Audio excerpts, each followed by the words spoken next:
கர்த்தருடைய பரிசுத்த நாமத்துக்கு மகிமை உண்டாவதாக. இந்த 7வது வார்த்தையை உங்கள் நடுவிலே பேசும்படியாக தேவன் செய்த மேலான கிருபைக்காக அவருக்கு நான் நன்றி செலுத்துகிறேன். 7வது வார்த்தை ஒப்புவித்தல். இந்த வார்த்தையை கேட்கும்படியாக நாம் எல்லாரும் ஒரு நிமிடம் தலைகளை தாழ்த்தி ஜெபிக்கலாம்.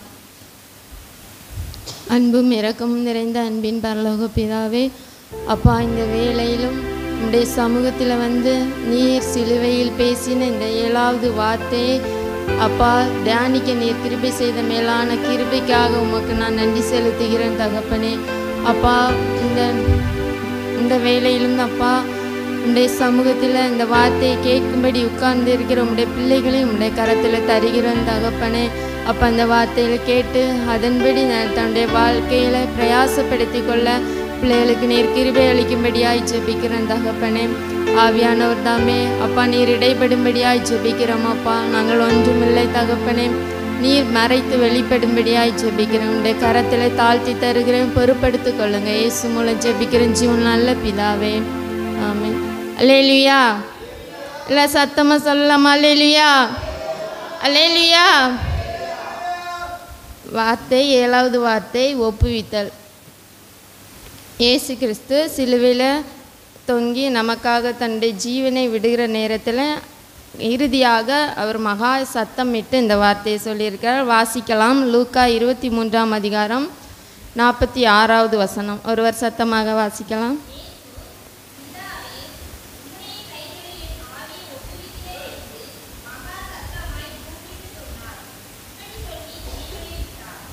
ஆமென்.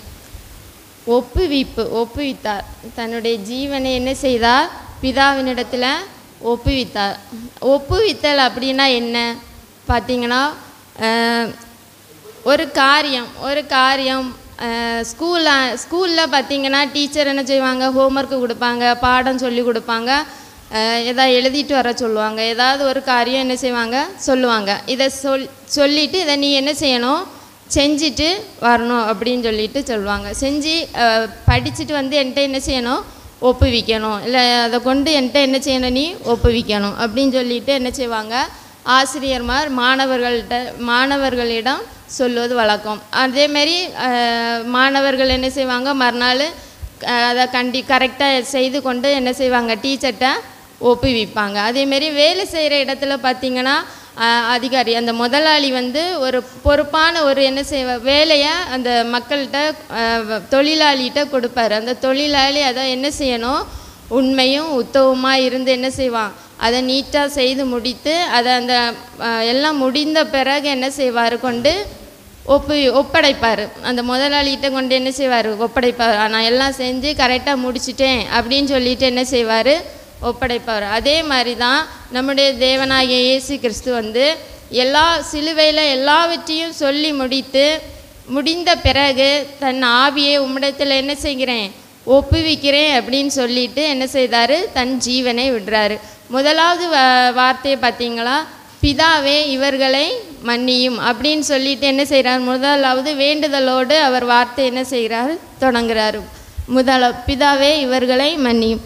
கடைசியாக பார்த்தீங்கன்னாலும் பிதாவே என்னுடைய ஆவியை உம்முடைய கரத்தில் என்ன செய்கிறேன்?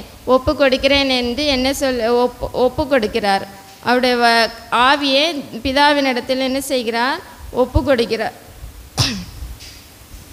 நம்முடைய வாழ்க்கையில் மனுஷனுடைய வாழ்க்கையில் பார்த்திங்கன்னா மரிக்கும் தருவாயில் இருக்கும்போது நம்ம என்ன செய்வோம்? மற்றவங்க எல்லாரும் போய் ஒரு ஆள் இப்போ ஜீவனுக்கு போக போராடி கொண்டு இருக்கிறாருன்னா அவளை சொந்தக்காரங்களுக்கெல்லாம் என்ன செய்வாங்க? சொல்லி அனுப்புவாங்க. எல்லாரும் சொல்லி அனுப்பி எல்லாரும் பக்கத்தில் வருவாங்க. வந்து என்ன செய்வாங்க? ஃபஸ்ட்டு எல்லாம் ஆலோசனை பண்ணுவாங்க. அவனுக்கு எவ்வளோ சொத்து இருக்குது, அதெல்லாம் அங்கே அவன் நகை எவ்வளோ வச்சுருக்காங்க, எவ்வளோ பணம் வச்சுருக்காங்க, எல்லாம் என்ன செய்வாங்க? பங்கு போட்டு எடுக்கிறதுலையே அவங்க என்ன செய்வாங்க? குறியாக இருப்பாங்க. எப்படி அந்த சொத்தெல்லாம் பாதி யாருக்கு வரும், இந்த பாதி யாருக்கு போகும், அந்த பாதி யாருக்கு போகும் அப்படின்னு சொல்லிட்டு என்ன செய்வாங்க? பங்கு போடுறதுலே குறியாக இருப்பாங்க. யாருமே அவன் இந்த ஆள் இறந்தா எங்கே போவார், இவருடைய ஆவி எங்கே போகும், இவன் மரித்தா பரலோகத்துக்கு போவானா இல்லை நரகத்துக்கு போவானா, அவனுடைய செய்கைகள் எப்படி இருந்து அப்படின்னு சொல்லிட்டு யாருமே என்ன செய்ய மாட்டாங்க.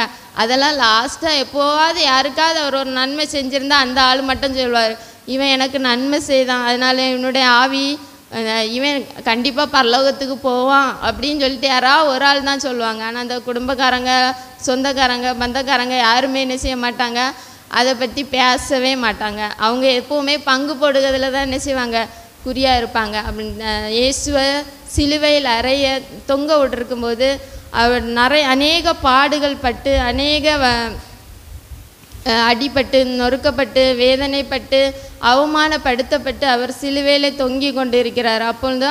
அப்பொழுதும் அவரிடத்துல ஏதாவது குற்றம் உண்டா என்று என்ன செய்தார், பார்க்கறதுக்கு தான் என்ன செய்தாங்க, ஜனங்கள் இருந்தாங்க. ஆனாலும் தேவன் அந்த குற்றமற்றவராய் நமக்காக என்ன செய்தார், சிலுவையிலே தொங்கினார். வாசிக்கலாம். லூக்கா 23ஆம் அதிகாரம் 14-15 வசனம்.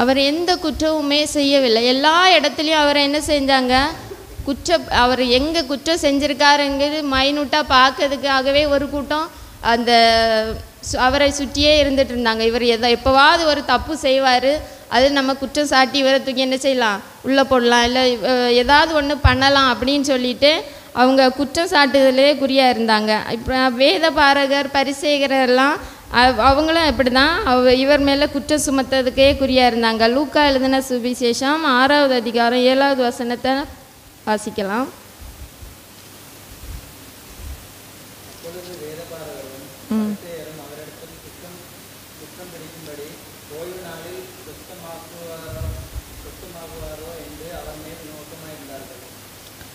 இங்கேயும் பார்த்தீங்கன்னா வேத பாரகர், பரிசேயர் எல்லாருமே எல்லா இடத்துலையுமே அவரை என்ன செய்தாங்க, குற்றம், இவர் ஏதாவது ஒரு அற்புதமோ அதிசயம் அடையாளம் ஏதாவது செஞ்சார்னாலும் அதில் ஏதாவது ஒரு குற்றம் இருக்கான்னு பார்க்குறதுக்கு என்ன செய்வாங்க, குற்றப்படுத்தலாம், அவரை குற்றப்படுத்தி அவரை தண்டனைக்கு உட்படுத்தலாம் அப்படின்னு சொல்லிட்டு குற்றமுள்ளவரா அவரை எண்ணலாம் அப்படின்னு சொல்லிட்டு என்ன செய்வாங்க, வகை தேடினாங்க. ஆனால் அந்த இடத்துல எல்லாம் தேவன் என்ன செய்தார், தப்பி போனார்.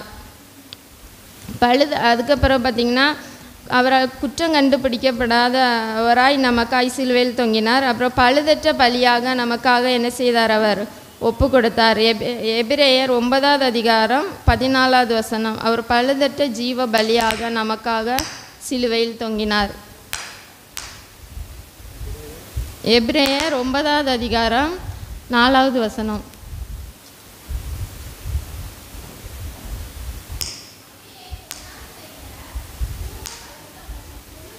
14வது வசனம்.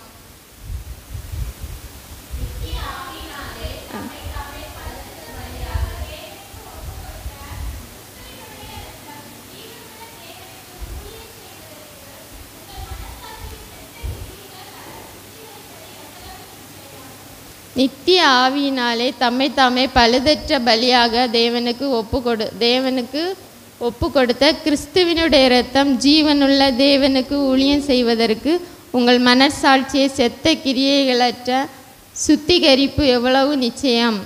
அவர் நமக்காக என்ன செய்தார், குற்றமற்றவராகவும் பழுதற்ற பலியாகவும் நமக்காக என்ன செய்தார், அவர் ஒப்பு கொடுத்தார். நாமும் அப்படி என்ன செய்ய வேண்டும், நம்முடைய ஆவி ஆத்ம சரீரம் முழுவதும் குற்றமற்றதாகவும் பழுதற்றதாகவும் எந்த குறையும் இல்லாமல் தேவனுக்கு முன்பாக நாம் என்ன செய்ய வேண்டும், ஒப்பு கொடுக்க வேண்டும். ஒப்பு கொடுத்து அவருடைய மரணத்தில் நாம் என்ன செய்வோம், பங்கெடுத்து அவர் நமக்காக மரித்தார், நமக்காக தன்னுடைய ஜீவனை கொடுத்தார், சிலுவையில் தொங்கினார், எல்லாவற்றையும் நமக்காக செய்து முடித்தார் என்று விசுவாசித்து நாம் என்ன செய்யணும், அவருடைய சித்தத்தை செய்து நாம் அவருடைய வழியில் நாம் நடக்கலாம்.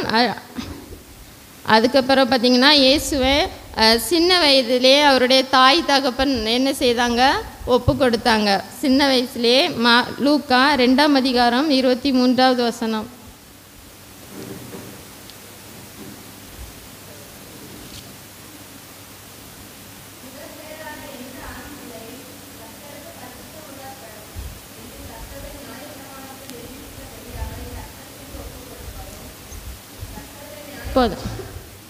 சின்ன வயசுலேயே தாய் தகப்பன்மார் என்ன செய்தாங்க, அவரை ஒப்பு கொடுத்தாங்க. அதே மாதிரி அவர் பிறந்த உடனே அவரை என்ன செய்தார், இவர் தேவனுக்கென்று ஒப்பு கொடுத்து வளர்க்கப்பட்டவர். அவர் சின்ன வயசுலேயே தன் தாய் தகப்பன் கூட இருந்து அவர்களுக்கு கீழ்ப்படிந்து அவர்களுக்கு உள்ள பணிவிடைகளை செய்து அவர் அடுத்து ஊழியம் செய்து அற்புதங்கள் அதிசயங்கள் அடையாளங்கள் எல்லாம் செய்து அதன் பிறகு தன் பிதாவின் சித்தத்தை என்ன செய்தார், சிலுவையிலே நிறைவேற்றி முடித்து கடைசியாக இந்த வார்த்தை சொல்லுகிறார், பிதாவே உம்முடைய கரங்களில் என்னுடைய ஆவியை ஒப்படைக்கிறேன் என்று சொல்லி மகா சத்தமிட்டு தன் தலையை சாய்த்தாராம்.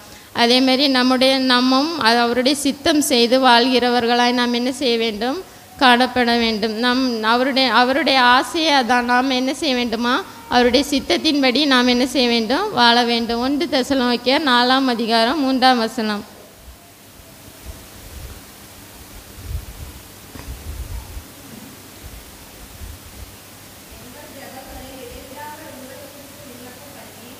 நான்கு 1 தெசலோனிக்கேயர் 4ஆம் அதிகாரம் 3ஆவது வசனம்.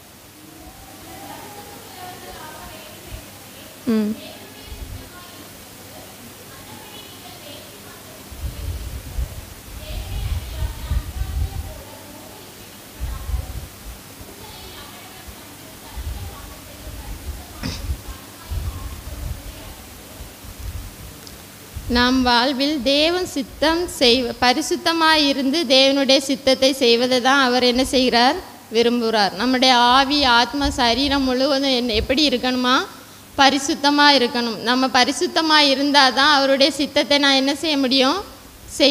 நாம் எவ்வளவுக்கு எவ்வளவு பரிசுத்தமாக இருக்கிறோமோ அவ்வளவுக்கு அவ்வளவு அவருடைய சித்தத்தை நாம் நிறைவேற்றுகிறோம் என்பதாய் இந்த வசனம் சொல்லுகிறது. இன்னும் ஒருத்தர் பார்த்திங்கன்னா தேவனுடைய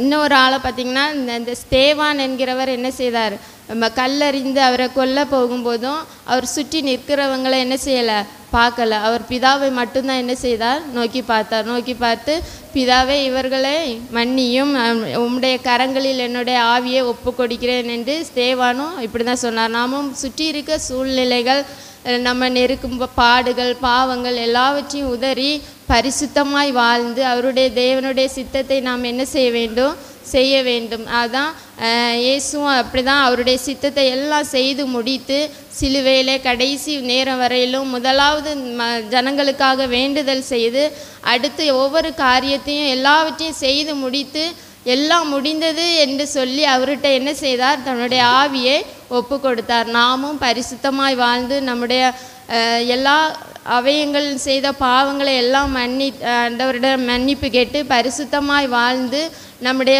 பரிசுத்த வாழ்க்கை அவருடைய கரத்தில் நாம் கொடுத்து அவருடைய கரத்தில் நாம் ஒப்பு கொடுத்தோமானால் அவர் நம்மை பரிசுத்த பாதையில் நடத்துவார். எல்லா காரியங்களையும் நமக்கு ஜெயமாக தருவார். தேவன் தாமே இந்த வார்த்தைகளை கொண்டு உங்களை ஆசீர்வதிப்பாராக. ஒரு நிமிடம் தலைகளை தாழ்த்தி ஜெபிக்கலாம். ஸ்தோத்திரம் அப்பா, நன்றி செலுத்துகிறோம் அப்பா. இந்த வேலையிலும் எல்லா காரியங்களையும் உடைய கரத்தில் தந்து நாங்கள் ஜெபிக்கிறோம் தகப்பனே. அப்பா, எங்கள் அவயங்கள் எல்லாம் பரிசுத்தமாய் மாற்றி உம்முடைய சித்தத்தை செய்து முடிக்க நீர் எங்களுக்கு ஒவ்வொருவருக்கும் பலன் தாங்க தகப்பனே. அப்பா, நீர் எல்லாவற்றையும் சிலுவையிலே செய்து முடித்து அப்பா வெற்றி சிறந்தவராய் மகா சத்தமாய் அப்பா எல்லாவற்றையும் முடித்து விட்டேன் என்று சொல்லி ஒப்புவித்தீரே உம்முடைய பிதாவினிடத்தில். அதே போல் எங்கள் ஆவி ஆத்ம சரீரம் எல்லாவற்றையும் உம்முடைய சமூகத்தில் நாங்கள் பரிசுத்தமாய் காத்து உம்முடைய சித்தம் செய்து வாழ எங்களுக்கு நீர் கிருபை அளிக்கும்படியாய் ஜெபிக்கிறோம் அப்பா. உடைய கரத்தில் தாழ்த்தி தருகிறோம், பொறுப்படுத்திக் கொள்ளுங்க. இயேசு மூலம் ஜெபிக்கிறேன் ஜீவன் நல்ல பிதாவே, ஆமென்.